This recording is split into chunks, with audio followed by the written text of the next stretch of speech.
Bienvenidos a Dueños Digitales. Hoy tenemos un episodio muy especial de esos que aportan claridad y aterrizan expectativas. Hoy nos acompaña Javier Castellanos, una persona con una trayectoria muy sólida. Pasó por Google, vivió el mundo corporativo desde adentro y tomó una decisión que muchos se cuestionan pero pocos ejecutan: emprender. Y este no es solo un episodio para romantizar el emprendimiento, es una conversación real sobre procesos, mentalidad, sistemas y disciplina. En este episodio explicamos cómo funciona realmente el proceso para entrar a una empresa como Google, qué aprendizajes del mundo corporativo sí sirven al emprender, por qué los sistemas y la estructura importan más que el talento, cómo pensar CEO, paid media y contenido sin complicarse, y qué errores comete la mayoría al elegir un nicho o servicio. Es una charla honesta, sin fórmulas mágicas, pensada para personas que quieren construir algo a largo plazo en servicios digitales. Así que disfruta cada aprendizaje. Quiero comenzar, Javi, preguntándote acerca de tu proceso para ingresar a Google. ¿Cómo fue esta experiencia? Que pocos realmente tienen la oportunidad de entrar en una empresa como estas. Sí, es una buena pregunta. Lo podemos hacer un poco resumido, pero bueno, básicamente, ahorita no me acuerdo si me llegó o lo encontré, pero pues, me llegó la convocatoria de internship, ¿no? Y la verdad es que pues, en un inicio yo dije, pues ¿para qué? O sea, me van a rechazar o no tiene sentido. Pero sí decidí como, pues, quiero que me digan que no directo y validarlo, y pues mandé mi aplicación. Eso te estoy hablando que fue posiblemente en agosto, septiembre de 2019. No, perdón, 18. Y entonces eso fue septiembre, pasó el tiempo, llegó diciembre y un día me llegó un correo de, ahorita la verdad es que no vas a avanzar, te agradecemos tu tiempo. Y dije, "Ah, pues, ya sabía, o sea, no es nada nuevo". 3 meses después me llega otro correo y dice, oye, queremos agendar tu primera sesión de entrevistas. Y yo, ya me habían rechazado, este correo es un spam. Para no hacerte el cuento largo, al final sí tuve entrevista y fue un proceso de entrevistas que pues, yo dije, pues ahí nos quedamos. Fue avanzando, un proceso de cerca de 4 meses, hasta que al final, pues sí, logré llegar a la ronda final. Lo siguiente pues, es historia, pero me terminé quedando. Y el chiste de esto, para contarles también el contexto de por qué en diciembre había sido rechazado, es porque hubo un proceso administrativo de RH en el cual de la nada eliminaron como 2.000, 3.000 solicitudes de candidatos. Y al final, pues ahí ese proceso le pasó no solamente a mí, sino como a 2 o 3 más de los que terminamos siendo seleccionados. Y dentro de esa selección también, como para poner contexto, pues, fueron como cerca de 6.000, 7.000 aplicaciones a nivel nacional y terminamos entrando 12 personas en esa generación. Entonces, pues sí, la verdad es que un porcentaje minúsculo.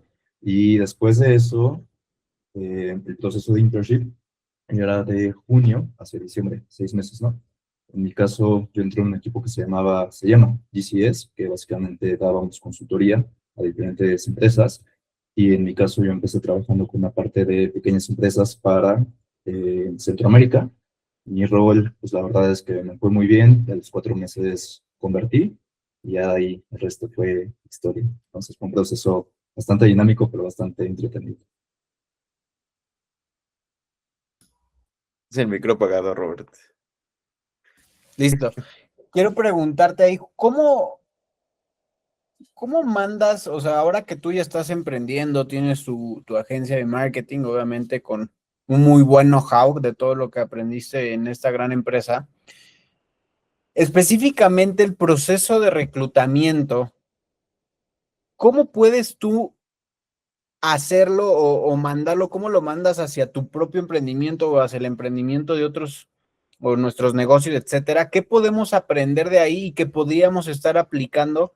Porque yo como emprendedor también soy fiel creyente que el sistema más importante de un negocio es el de reclutamiento, ¿no? Porque es el talento que metes a tu organización. ¿Cómo lo puedes, vamos a llamarle, extrapolar hacia un emprendimiento? ¿Qué podríamos aplicar nosotros? Sí. Mm, a ver, siento que ahorita ya es distinto porque, bueno, 5 o 6 años atrás, pues, todo lo que está viendo ahorita de herramientas y soluciones no existía. Y siento que ahorita es muy fácil, entre comillas, siempre y cuando exista un sistema, un proceso y algo que se quiere estar siguiendo, ¿no? Entonces, pues, desde mi punto de vista, creo que lo más importante y lo que he aprendido a priorizar son las ganas, la actitud y sobre todo como el compromiso en cuanto a lo que se está haciendo, porque al final, si tú no tienes ninguna de esas tres variables, puede que sí tengas a alguien, pero va a ser intermitente y vas a tener chapulines, no vas a tener a gente que se esté comprometiendo con un proceso mucho mayor a lo que pues, realmente es esto, ¿no?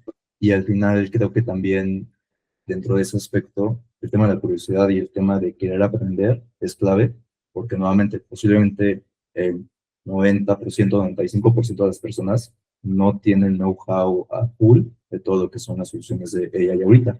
Pero si tú tienes como esa curiosidad y esas ganas, ya estás del otro lado, porque el proceso solito te va a ir llevando, y eso creo que es lo clave hoy en día para cualquier emprendimiento y sobre todo para poder escalar y tener un proceso mucho más rápido, ¿no? Bueno, ok, estábamos entonces la importancia de este proceso de reclutamiento y cómo lo podemos, pues, tropicalizar a los negocios. Ahora, vamos ahí abriendo hacia y recorriendo un poco hacia la actualidad. El trabajar en un monstruo, porque la realidad es que es un monstruo de procesos internos, me imagino. ¿Cómo hace, esa es mi duda, cómo hace una empresa tan grande para moverse tan rápido? Yo creo que Google es una de las empresas que se mueve rápido, siempre están en tendencia, siempre tienen una nueva cosa que enseñar, siempre, no, me hace increíble para el tamaño de negocio que son. En ese tiempo ya eran muy grandes, ¿no? Ya eran muy grandes. ¿Tú qué crees que es la clave para que podemos nosotros aprender los emprendedores para no volvernos lentos y aunque nos crezcamos podamos tener esta dinámica empresarial? Sí.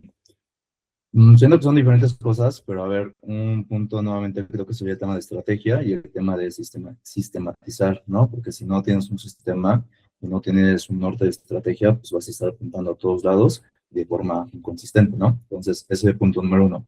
Y a ver, al momento en el que tienes un sistema, ya es mucho más fácil saber cómo estás orquestando diferentes líneas de ramificación para que todo coexista.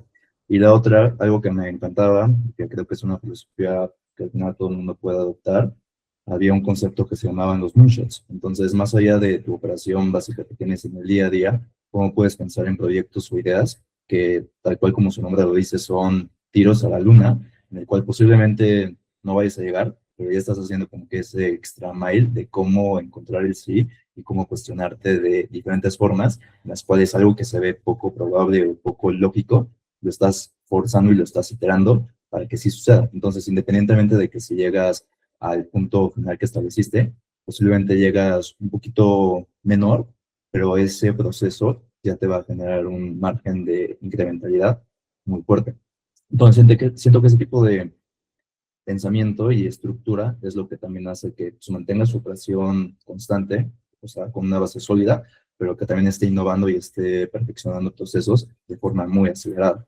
Entonces, es como poder tener una mentalidad dual en el sentido de lo que funciona, lo que opera, mantenerlo, pero también estar buscando constantemente de cómo llegar a un punto que posiblemente ahorita es inalcanzable, pero no significa que eso sea realidad en el mediano plazo, a largo plazo. Ok. Pues muy bien. Pues yo tuve el gusto de conocerte hace un par de años. Todavía estabas en Google cuando nos conocimos. Después decides emprender y justamente aplicar todos estos años que habías aprendido en una agencia, ¿no? Cuéntanos un poquito de cómo fue ese proceso de renunciar a un puesto, a una empresa tan grande y tan aspiracional como muchos quisieran estar ahí. Mm. ¿Por qué decidiste? ¿De dónde surge esta idea de dar este brinco y cuáles fueron los retos? Sí, pues mira, yo siento que desde tiempo atrás siempre he tenido una cosquilla de hacer otras cosas y de buscar oportunidades complementarias, ¿no? Y mucho de lo que yo vi en Google saliendo, bueno, entré en mi último semestre de la carrera, ¿no? Entonces, digamos que yo lo vi mucho como educación continua, o sea, cómo puedo aprender y absorber mayor aprendizaje, conocimiento, procesos, diferentes formas de pues, ya elaborar de forma real, si quieres decirlo, y eso absorberlo dentro de mi proceso de pensamiento y estructura. Y al final algo que yo me daba cuenta en Google de forma muy directa es pues, como me tocó tener diferentes roles, tanto con cliente directo, con grandes empresas, con creadores de contenido, con agencias tanto tradicionales y digitales, particularmente en estos últimos dos aspectos que son las agencias, veía muchas áreas de oportunidad en el sentido de procesos, de cómo se daba un servicio y sobre todo de cómo se hacía una planificación con clientes, ¿no? Que al final creo que había mucha área de oportunidad. Y algo que en algunas ocasiones a mí me frustraba, hablando con cliente, era de te estoy dando ciertas soluciones, pero solamente de Google. Te podría estar hablando de otras soluciones, otras perspectivas, pero realmente eso, pues ahorita, dudamente, a mí no me suma y pues, realmente me estoy metiendo en otra cancha que pues, ya no debería. Y es como esa cosquillita que decía, ¿qué sucedería si se puede hacer un proceso distinto o se puede dar como otra perspectiva de algo que ya me queda claro que está existiendo y que se puede mejorar?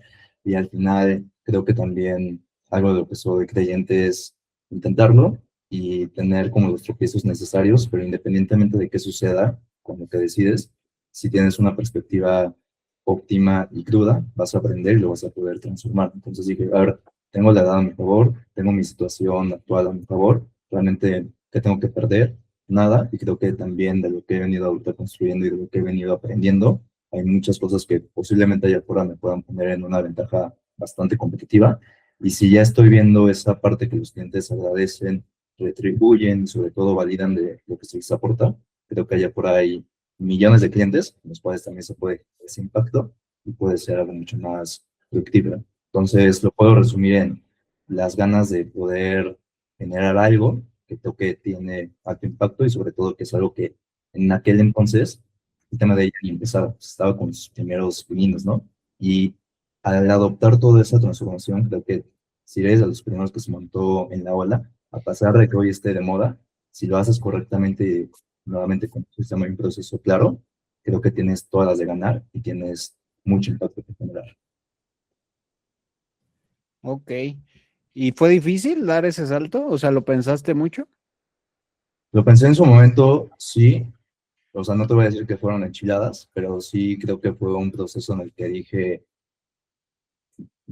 tengo una perspectiva en la cual sí soy muy fiel creyente que cuando tienes una cosquillita o una idea que te empieza a resonar, es por algo y para algo, y que entre más la ignores y entre menos caso le hagas, mayor va a carcomer, más va a carcomerte y más fricción interna vas a tener contigo mismo.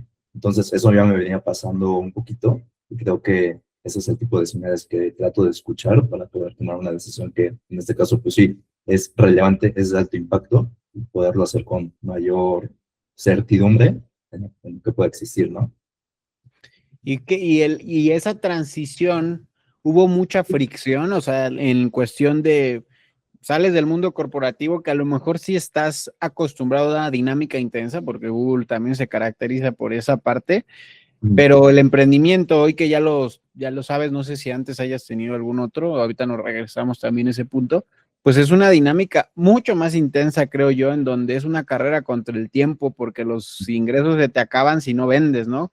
¿Cómo fue Sí. esa parte?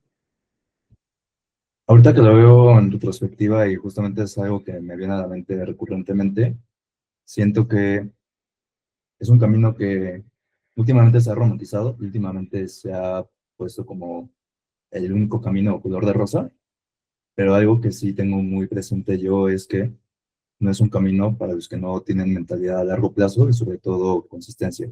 Porque ¿qué sucede? O sea, y ese es el ejemplo más directo. Si vienes acostumbrado a un paycheck cada 15 días o con cierta recurrencia, tú estás acomodado a algo que ya sucede. Pero en el momento en el que te cortan esa llave y dices, oye, pues ahora qué sigo, cómo se le va a hacer, bien lo saben, o sea, aquí no hay una recurrencia tan preestablecida o predictiva, pero al mismo tiempo tampoco hay un tope que te puedas tú poner, ¿no? Entonces siento que depende mucho qué mentalidad tengas y qué hábitos tengas, porque como puede ser lo mejor que te puede pasar o lo peor que te puede pasar, y es como lo signifiques. Entonces, en mi caso, al inicio, pues no te voy a decir que no fue como un tema que no estuve pensando, pero creo que el tema es accionar. Entre más acciones y entre más estés moviéndote y andando, las cosas sí o sí van a suceder.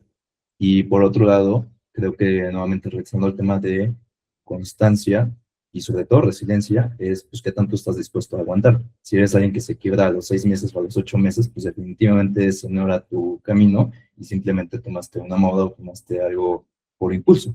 Entonces, creo que la forma de abordarlo siempre fue de gratificación retardada, pero sabiendo hacia dónde quería ir y qué quería lograr en ese camino. Ok. Ahora, Javi, háblanos un poco de Crush Media, ¿no? Que es este emprendimiento que que fundas, dado tu salida de Google. ¿Qué consta? ¿Qué empieza vendiendo? ¿Cómo lo inicias? Un poco de esa historia creo que nos vendría muy bien. Perfecto. Sí, pues bueno, regresando al punto de dónde veía las áreas de oportunidad estando en Google, pues yo sabía que el tema de marketing digital era necesario, seguía siendo relevante e iba a seguir creciendo, sobre todo con esta parte de AI, ¿no?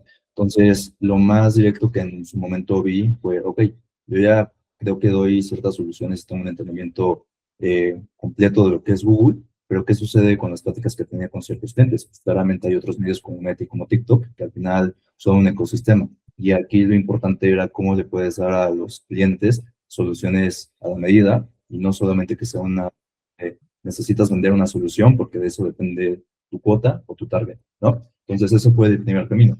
Como te decía, que en su momento ya empezaba la transformación de AI, lo que fuimos haciendo eventualmente fue integrar dos patas complementarias, que al final, hoy que lo vemos en una foto mucho más grande, es un sistema. Entonces tenemos la parte de Paid Media, que es punto número uno. Segundo punto que fue saliendo por necesidad era la parte básica de arquitectura de SEO y la generación de páginas web, pero con best practices. Y a partir de eso, o sea, que fue prácticamente segundo trimestre del año pasado, pues todo lo que ya venía de ola de AI, creo que sí vimos un área de oportunidad muy importante en el sentido de está siendo tendencia, está siendo relevante, pero cuántas personas realmente o empresas lo están aprovechando a su máximo potencial. Entonces, lo que empezamos a hacer con esta perspectiva también de ser ágiles y dinámicos fue integrar soluciones, sistemas integrales que puedan automatizar desde contenido hasta la atención con clientes, hasta pues, el mismo sistema operativo de una empresa, ¿no? Entonces, ¿cómo puedes hacer más con menos? Y la finalidad, pues al final ahorita con Crush es poder dar tres soluciones que al final son complementarias, porque si tú partes de una muy buena página con un buen posicionamiento SEO, ya tienes la canasta básica. En el momento en el que aperturas la parte de Paid Media, ya tienes un motor de adquisición complementario, y en el momento en el que puedes empezar a automatizar y puedes empezar a conectar diferentes fuentes, ya tienes un sistema autónomo que por sí solo te puede ahorrar varias posiciones que si vemos una empresa tradicional, hoy en día sigue teniendo, pero por esa falta de claridad de cómo tener nuevamente una estrategia, un sistema y un proceso.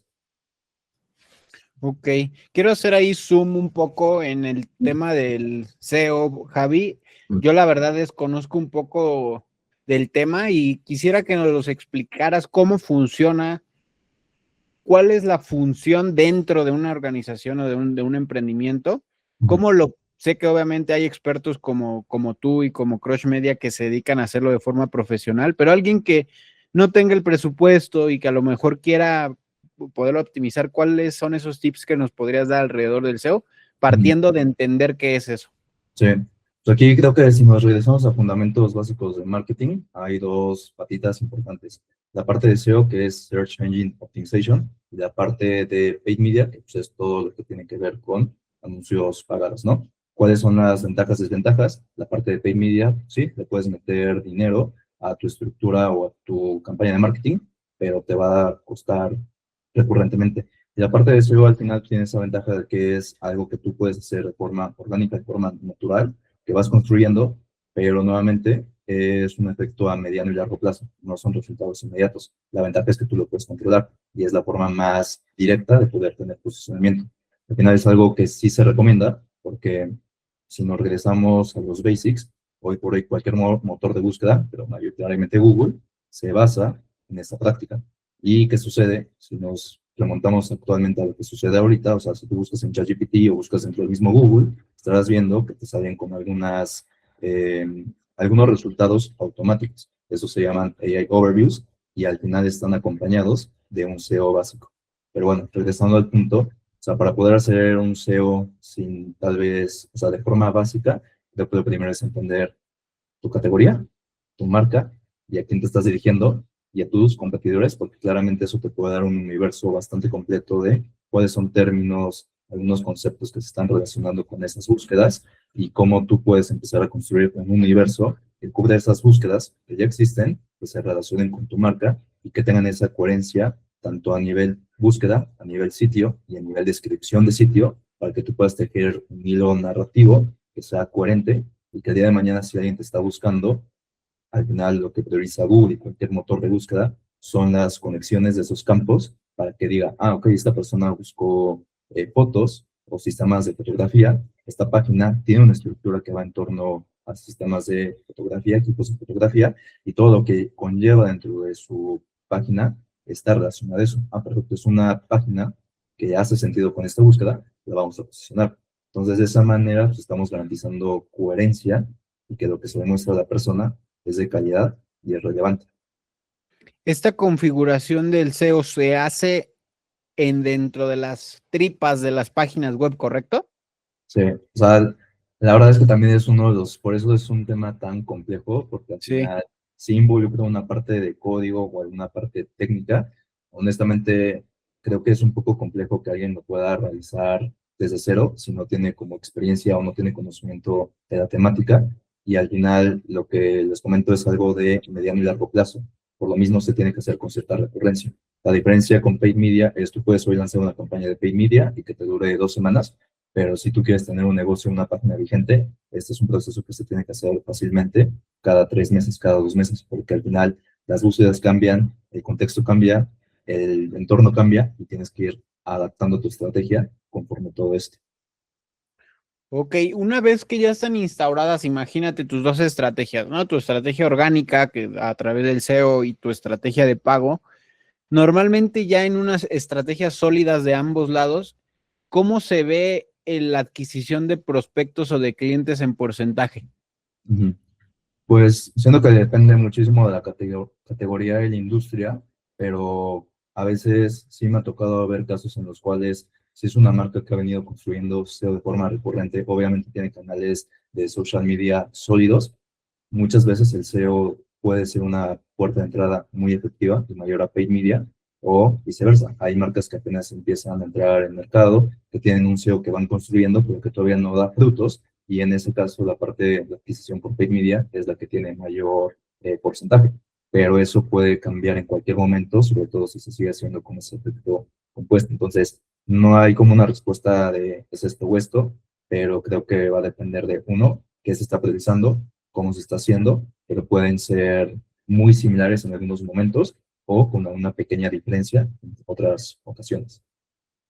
Ok, entiendo. Y en tema, por ejemplo, ahora haciendo suma al paid media, los anuncios, pues hay hoy ya muchísimos canales, ¿no? Desde YouTube, desde el mismo Google, desde el mismo Meta, etcétera. ¿Hay alguno de los cuales tú, claro que dependiendo de la industria sería tu recomendación, pero algo que nos puedas dejar respecto a por dónde comenzar en el tema de paid media? Sí, pues creo que también va a depender de a quién estás hablando, qué estás ofreciendo, porque ahí va a depender muchísimo dónde te están buscando y cómo están interactuando contigo, ¿no? Pero bueno, vámonos a puntos un poco más conceptuales. O sea, primero que nada, recordemos el concepto del funnel, ¿no? O sea, cómo empieza todo el tema de búsqueda de comportamiento, ¿sabes? De primero conocerte, después considerarte y después tener una intención. Algo que sí es una realidad y que creo que poca gente tiene ahorita en el radar es la intención. Y la intención siempre ocurre en Google. O sea, al final, si tú vas a Google y estás haciendo una búsqueda, es porque ya tienes en el imaginario que estás buscando. No llegas como a descubrir y a darte una idea de referencias. Pero por el otro lado, si estás en una red social, TikTok, Meta, ahí sí estás descubriendo, ahí sí estás navegando y todo lo que te pueda aparecer puede ser hasta llamativo de algo que ni tenías en el radar, pero te vas a enganchar con ello. Entonces, al final hay que entender como el objetivo y el área de oportunidad que tiene cada plataforma, ¿no? Pero antes de eso, pues también hay que entender en dónde estamos. O sea, la realidad es que Google no es un medio barato, sobre todo por los costos que hay por clic o por impresiones, pero por otro lado, o sea, Meta sí es un medio que puede ser un poco más económico en cuestión de los costos de adquisición, que si tú le metes desde 200, 500 pesos, puedes generar resultados, algo que posiblemente con Google sea un poco más difícil. Y nuevamente, depende de qué estás haciendo. O sea, mucho de lo que ahorita estamos viendo son categorías B2B. Si tú estás en B2B, muy difícilmente tu cliente va a estar en TikTok o va a estar en Meta. No digo que no esté, hay casos, pero la realidad es que muchas personas de esa industria están buscando en Google o están buscando en LinkedIn. Entonces, todo ese tipo de preguntas o de cuestionamientos que se puedan hacer, al final dan mayor perspectiva de por dónde empezar o qué es lo que puede ser más efectivo. Y otra variable muy importante al final es no casarse con las hipótesis iniciales y testear. Si en un inicio ya testeaste que Meta te genera tanto, después puedes abrir la llave en Google con un pequeño porcentaje, decir, su comportamiento es este, me está aportando de esta manera, y así puedes ir haciendo tu mix de medios de forma más efectiva, más estratégica, pero con base ya en ejecución y en resultados. Ok, bien. Y quiero hacer zoom justamente al área de Meta, que yo sé que ustedes también ya tienen pues especialidad en esa parte, aunque vienen de Google, se han buscado y me acuerdo que tú me decías que estaban buscando especializarse en Meta. Y hoy, bueno, al menos desde el año pasado, viene fuerte el tema de Meta Andrómeda, ¿no? ¿Cómo funciona esta, pues esta nueva inteligencia artificial de publicidad de Meta y qué deberíamos de estarnos fijando para aprovecharla?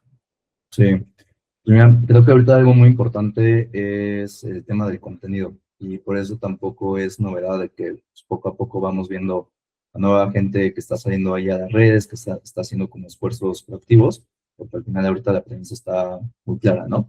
Anteriormente, si nos regresamos, ¿qué te gusta? 3, 4 años, todas las plataformas, pero particularmente Meta, el tema de segmentar por intereses demográficos, todas estas cuestiones un poco más técnicas, era la premisa, y eso era lo que te daba pues, la certeza de que estabas llegando a la gente correcta. Pero la realidad es que ahorita les diría que esa configuración es la menos importante y la que no digo que menos importante, pero ya no tiene el mismo peso que tiempo atrás. Digamos que ahorita estamos posiblemente 50-50 o hasta 60-40, en el sentido de que lo que tú configures técnicamente te va a aportar un 40%, pero el otro 60% es meramente de contenido.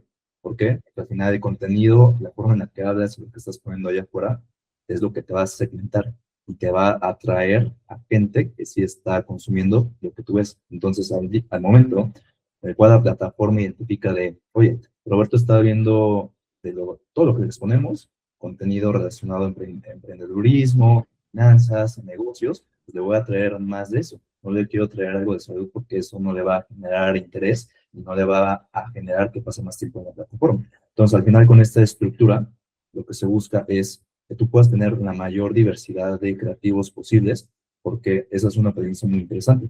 Algo que erróneamente los negocios y la gente hace en cuanto a una estructura de Meta es pensar que un creativo va a solucionar la vida y va a solucionar la estrategia.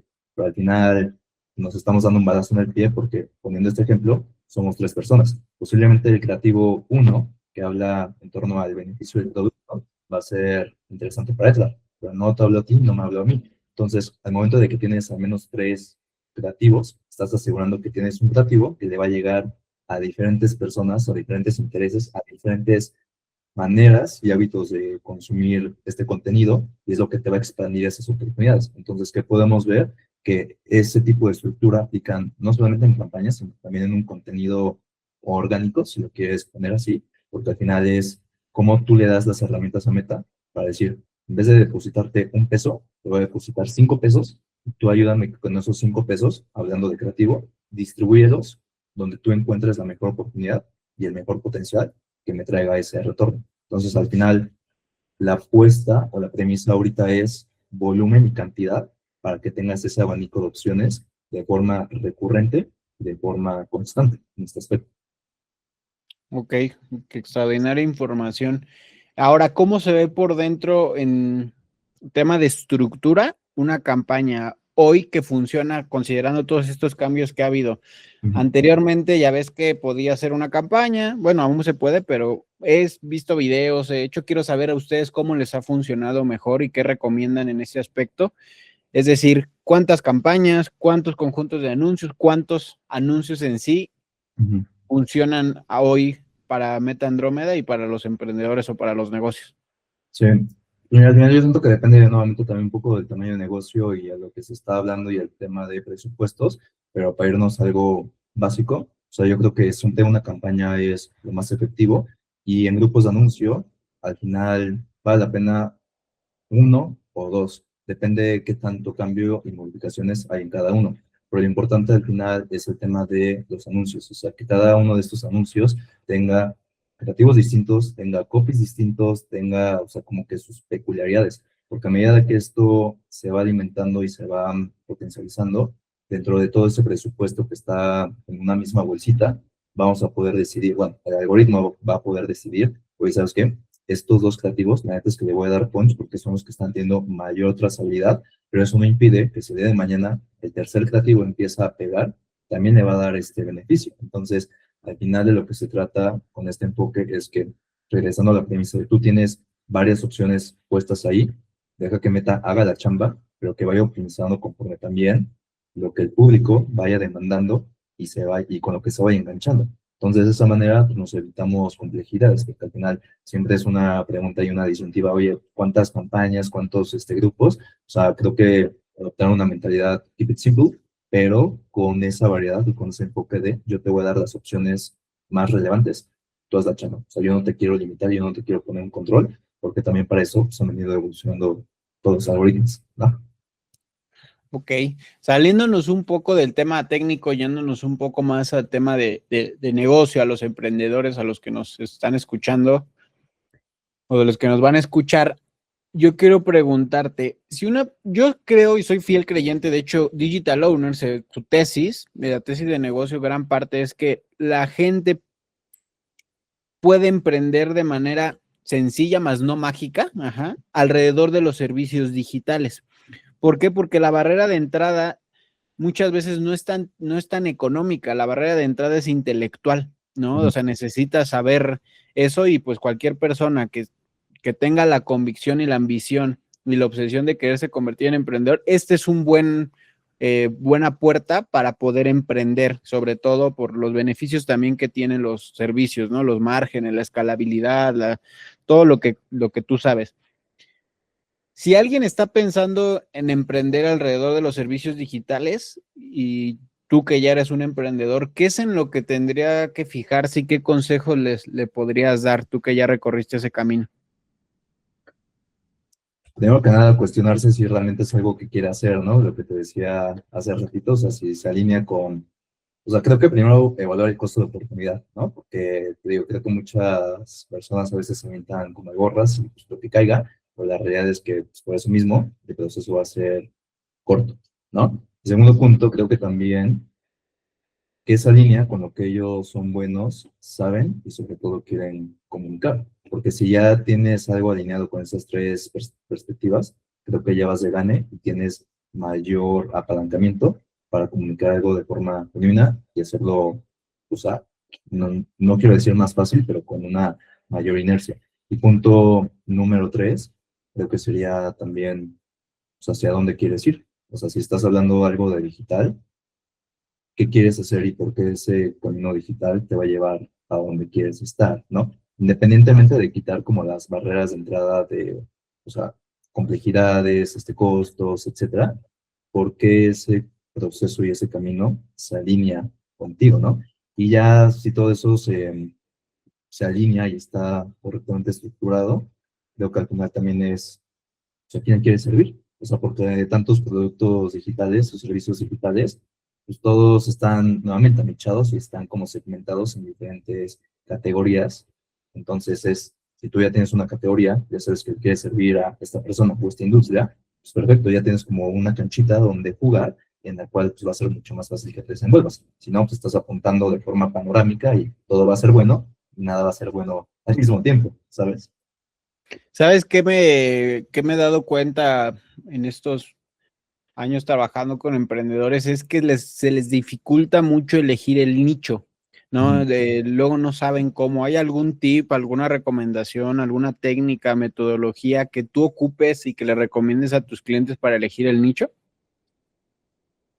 Viendo que hay diferentes perspectivas, es algo que creo que puede funcionar, pero no necesariamente es ciencia cierta y a veces a mí no me gusta tomarlo como el primer camino. Este otro camino que está romantizado de haz lo que te gusta o haz lo que eres bueno, ¿no? ¿Por qué? Porque posiblemente sí te aporte, pero desde mi perspectiva también a veces te puede nublar la vista y te puede sesgar en cuestión de las oportunidades porque ya tienes una preconcepción de cómo son las cosas. La segunda, creo que también es apuntar a lo que está siendo efectivo y relevante y que tiene crecimiento. Entonces, si tú estás viendo que una industria está creciendo, que tiene alta demanda y que tiene alto potencial, te pongo un ejemplo muy puntual, skincare o mascotas, pues posiblemente a mí no, yo no tengo mascotas o no me da tanto esa categoría, pero estoy viendo la oportunidad, estoy viendo los datos, estoy viendo el movimiento y tengo la capacidad de conectar los puntos. O sea, creo que es un no-brainer de apuntarle a un nicho que tiene todas las señales a favor para que puedas construir algo que le aporte valor. Y la tercera, pues creo que también no tienes que ser todólogo, pero rodearte de gente que posiblemente va dos, tres pasos adelante de ti y que te puede compartir una perspectiva distinta, que te puede complementar tu perspectiva. Entonces, sí soy creyente de que necesitas foguearte y si puedes tener aliados o partners en el camino, te va a ayudar muchísimo para que tu toma de decisiones no sea sesgada, no sea tan egocéntrica en muchas ocasiones y puedas tener puntos de vista que te complementen. Ok, pues perfecto, gracias ahí por... Yo lo que digo, no sé si lo compartas, es que, bueno, a mí me ha servido, es que elegir tu nicho también debe de disfrutar, ¿no? Trabajar con, porque muchas veces pasas más tiempo con tus clientes que con tu familia y si no disfrutas el servir a ese grupo de personas, pues te la vas a pasar, pues muchas veces mal. ¿Te ha pasado en este recorrido el no disfrutar con trabajar con algún tipo de cliente o algún nicho en específico? Mm, no diría que a un nivel frustrante o a un nivel de ya no puedo más bien creo que lo que sí he entendido es que cada nicho o cada industria tiene sus complejidades, que algunas son más maduras que otras y que algunas son más receptivas a nuevas soluciones y a nuevas técnicas, porque sí es una realidad, al menos aquí en México, que muchas industrias siguen como old school o siguen como es lo que es y es lo que ha sido. Entonces, como que cambiar ese hábito de mentalidad y cambiar y hacer esa transformación puede ser un poco, si no es que muy complicada. Y creo que cuando te encuentras con eso, pues es también como, si quieres ir poniendo tu atención en eso, porque al final también escuchar las señales. Si quieres hacer una transformación, que es oportunidad, pero si el entorno no se deja transformar, cámbiate y salta a otra cosa donde sí seas receptivo y tengas como esa oportunidad. Ok. Hoy creo que estamos en una ventana en la historia donde estamos en esta digitalización. Aún estamos, al menos aquí en América Latina, yo creo que estamos en esta transición y donde veo que muchos negocios están muriendo, murieron y van a seguir muriendo por no lograr dar este cambio y acoplarse a los hábitos nuevos, ¿no? De los consumidores. Y aquí es donde creo que entras, pues entra Crush Media a ayudarles a dar esa transición, a hacerles dar ese paso. Yo quiero preguntarte en tu ya conocimiento que tienes que del mercado, ¿cuáles son esos principales pues servicios o áreas de oportunidad que tienen las empresas hoy y en la cual entran los emprendedores de servicios digitales como tú? Ujú. Primero que nada, creo que identificar qué es lo que les toma más tiempo y donde destinan muchos recursos, en el sentido de recursos humanos y también tiempo, o sea, efectivo de horas, ¿no? ¿Por qué? Porque al final ahí nos encontramos con procesos repetitivos y procesos que se pueden hasta mapear de forma estratégica y se pueden sistematizar. Entonces, si hoy varias empresas están pasando X tiempo en, no sé, atención al cliente o generación de procesos internos, operaciones, y eso, uno, ya se tiene identificado, ¿por qué no pensar la forma complementaria de acelerar y eficientar ese proceso?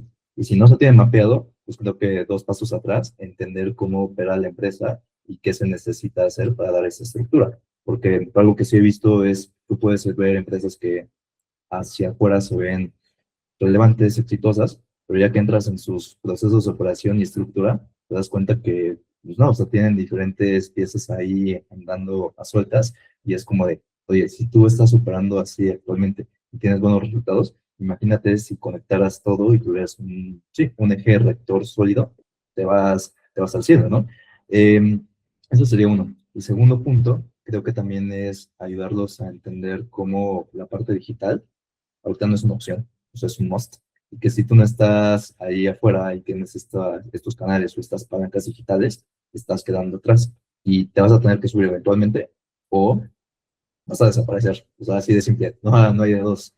Y la tercera, creo que también es un poquito como más hablando de inteligencia artificial, este cambio. O sea, como este cambio de, sí, posiblemente he venido operando de cierta manera con cierta estructura, pero ya no es suficiente y eso no me va a mantener vigente en los siguientes 3, 5 años. Entonces, ¿cómo puedo empezar a adoptar un proceso, tanto desde los CEOs, o sea, directores, o sea, los que están al mando de la empresa, que esa mentalidad pueda bajar hacia abajo? Porque si la mentalidad no viene desde arriba, pues el cambio no va a suceder y el cambio no va a permear. Entonces, creo que esas tres áreas, al final ahorita son constantes que he venido viendo recurrentemente y que también son una necesidad, pero otra realidad es la gente desconfía o no tiene referencia de con quién puede tener este tipo de acercamientos, porque al final hoy todo el mundo sabe, todo el mundo es experto, pero pues al final cuando te empiezas a dar este tipo de golpes, pues varios empiezan a caer, ¿no?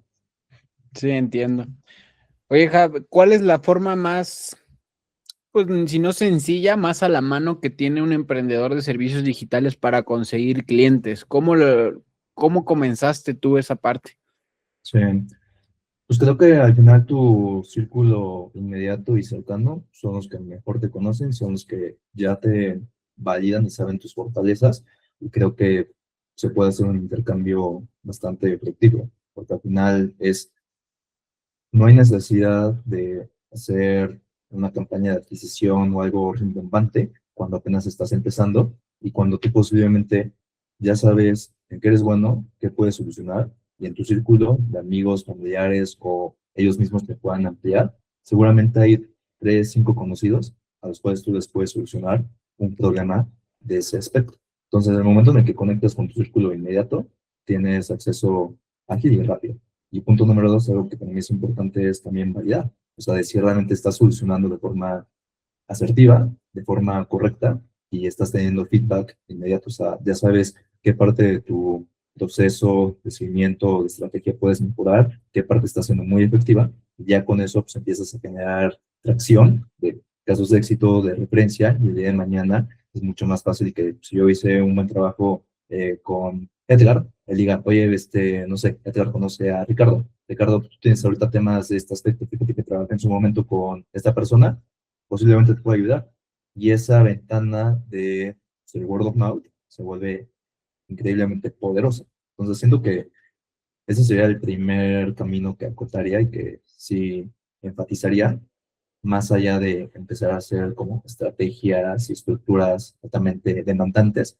Pero la otra que sí también considero importante es, si tú te quedas en este nivel de solamente referidos, también tienes un techo. O sea, tus referidos no van a ser infinitos. Entonces, ¿cómo puedes empezar a llegar a públicos distintos y gente que no te conoce y empezar a generar esta autoridad?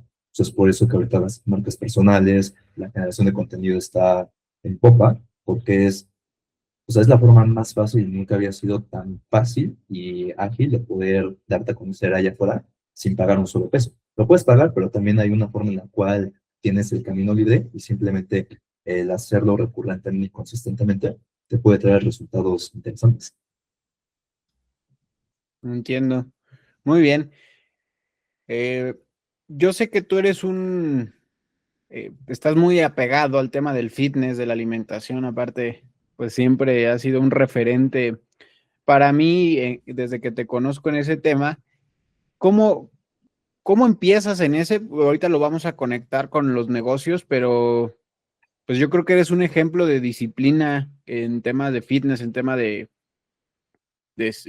alimentación, y creo que estaría bien que nos cuentes un poco de cómo llegas a tener esos hábitos tan arraigados.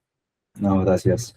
Pues a ver, esa historia es otra en el baúl de los recuerdos, pero a ver, desde que tenía 3 años empecé a nadar, ¿no? O sea, y sí, empecé a nadar por cuestiones de sobrevivir, de tener una habilidad, pero la realidad es que, por ejemplo, nadé desde los 3 hasta los 18 años, y desde los 11 a los 18, pues entrené a nivel competitivo, o sea, de que competencias nacionales, y pues, llegué a entrenar en el Comité Olímpico. Entonces, pues esa trayectoria de un proceso y de generar un hábito. Y pues sí, el hábito y la recurrencia, lo que se fue marcando con los años.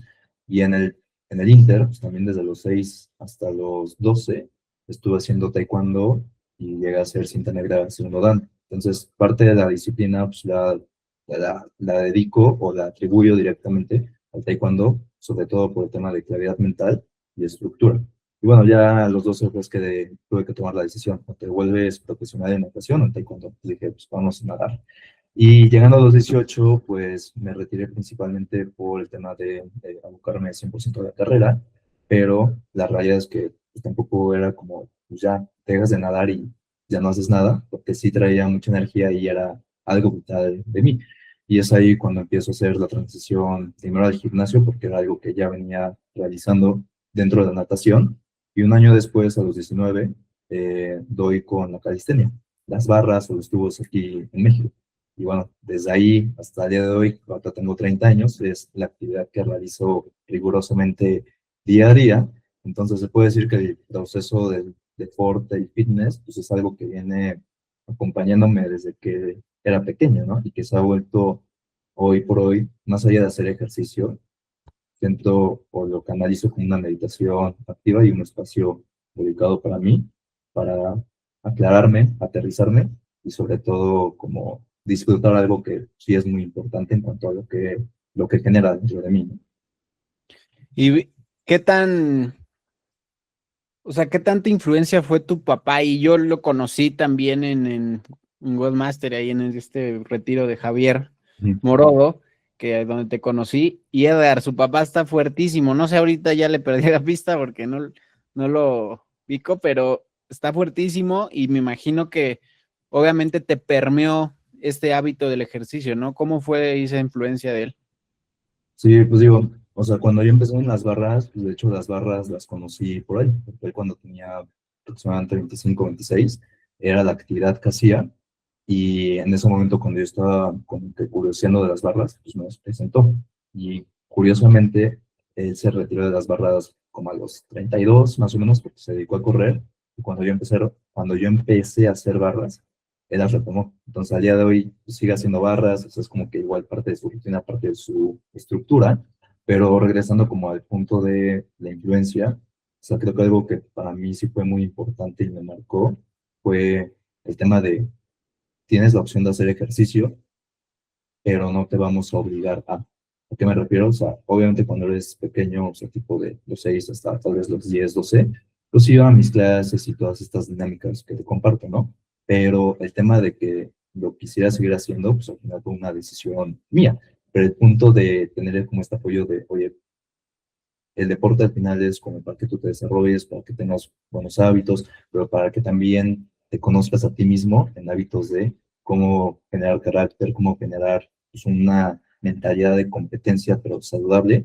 Creo que eso sí fue algo en lo cual tanto mi papá como mi mamá me apoyaron desde que era pequeño y pues, la verdad es que sí, creo que hace y marca una diferencia, ¿no? Pero la cuestión de generar la constancia y decidir hacerlo por convicción propia, ya es un punto de aparte, ¿no? Que creo que es ahí donde se rompen a veces, sí, a veces se rompe este camino, por lo general. Sí, sí, claro. ¿Y cómo conectas, vamos, para ir cerrando, cómo conectas esa disciplina que forjaste durante toda tu vida en el ejercicio con hoy los negocios o hoy tus negocios? Pues la verdad es que lo veo como un sistema y un núcleo unificado. ¿Por qué? Porque al final sí, soy fiel creyente que si, o sea, yo sí creo que la disciplina es la base de todo lo que haces en tu vida y al final también, particularmente el ejercicio es lo que te genera el carácter y la actitud, ¿no? Entonces, regresando al punto que hablábamos al inicio, si buscas hacer un proceso de este estilo, o sea, entrar en un emprendimiento, un negocio, whatever, y buscas gratificación instantánea, de entrada ya estamos perdidos porque eso no va a suceder así. Entonces es cómo construir ese carácter, cómo construir esta mentalidad de largo plazo de no va a suceder ahorita, no va a suceder mañana, posiblemente no suceda el siguiente mes, pero el proceso solito me va a ir guiando y va a hacer que suceda, porque hay esta disciplina y hay este carácter de perseverar. Creo que eso hace toda la diferencia de, uno, alguien que obtiene resultados gratificantes y muy atractivos, pero sobre todo alguien que disfruta lo que está haciendo, ¿no? Porque si estás por estar y no estás disfrutando porque no tienes la actitud o el carácter, no va a ser algo que puedas sostener. Entonces, creo que es este tema de endurance, tanto emocional como físico como mental. Entonces, ¿cómo puedes construir ese endurance aplicado tanto a tu vida, aplicado a negocios, y en este caso, pues, si haces algún deporte o una práctica, dentro de tu práctica, ¿no? Entonces, tener esa triada de estabilidad. Ok, muchas gracias, Edgar. Digo, Javi, yo voy a tomar esto. Yo durante mucho tiempo, también toda mi vida practiqué deporte. Este último año que ha habido ahí unas turbulencias de indisciplina, pero me lo he enfocado obviamente hacia el trabajo.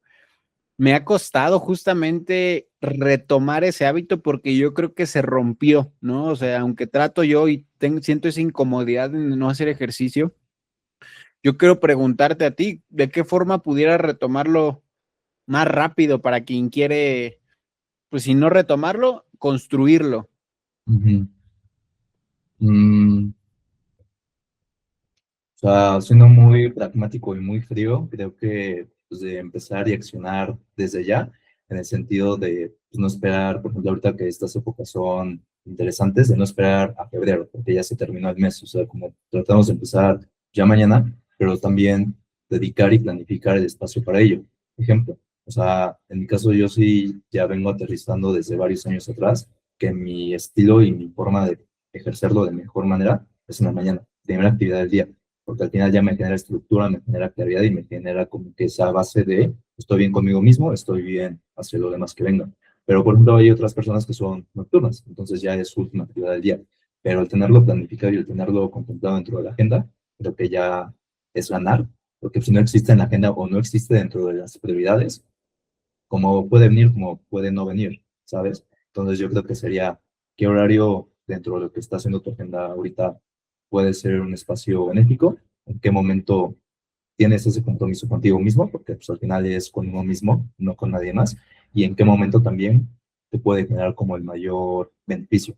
Ejemplo, si es tu primera actividad de la mañana, cómo eso ya te libera cortisol, cómo eso ya te genera endorfinas y cómo eso ya te pone en un mood distinto para empezar a ejecutar tu día a día, ¿no?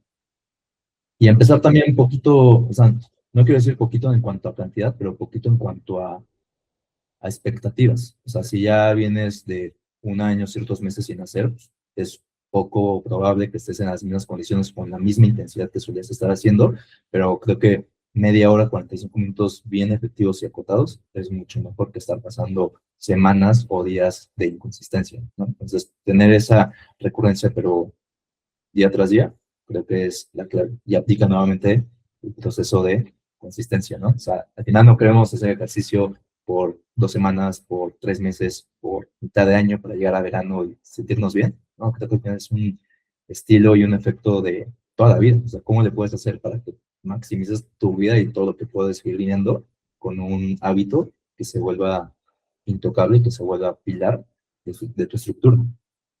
Claro. Ok, pues muchas gracias, Javi, por todo eso que nos compartes. No sé, Edgar, ¿tienes algo que preguntar para ir cerrando? No, yo todo bien. Me quedo con muchos aprendizajes, Javi. Gracias. Pues muy bien, pues creo que con eso podemos concluir y dejamos pues más temas pendientes para una segunda ocasión. Gracias por tu tiempo, por todo tu conocimiento. Siempre te lo agradezco que hayas te he invitado a otros espacios y pues siempre muy disponible y de eso te lo quiero agradecer personalmente. Entonces, pues si algo más que tú quieras agregar o que también nos dejes cómo te encuentran en redes sociales tuyas de Crush Media, por si quieren, quien te escucha aquí, pues pueda irte a seguir. No, claro, no, y al final gracias a ti, mi Robert, pues, por siempre sembrar esa semillita en la gente para que curiosee, para que se rete y para que haga pues, otras actividades y no se quede con el default mode. Y sí, al final yo creo que se trata de curiosear y que la gente se cuestione qué quiere hacer y para qué hacerlo, ¿no? Y bueno, también me pueden encontrar como Javier Caste, un perfil personal donde hay un poco de todo, tanto estrategia como fitness, mentalidad y Cross Media, Cross Media-MX. MX. Igual ahí estamos compartiendo un poco de estrategias y diferentes perspectivas. Muy bien, pues igual las dejamos aquí en la descripción por si quieren ir a seguir a Javi. Gracias, Javi, que estés muy bien. Este episodio deja una idea muy clara. Emprender no se trata de motivación monetaria, se trata de estructura, consistencia y mentalidad de largo plazo. Así como el ejercicio no hay resultados inmediatos, en los negocios tampoco. Los que construyen sistemas, hábitos y carácter son los que permanecen. Si algo nos deja este episodio, que sea esta pregunta: ¿estás construyendo algo sostenible o solo estás persiguiendo resultados rápidos? Gracias por estar en Dueños Digitales y nos vemos en el próximo episodio.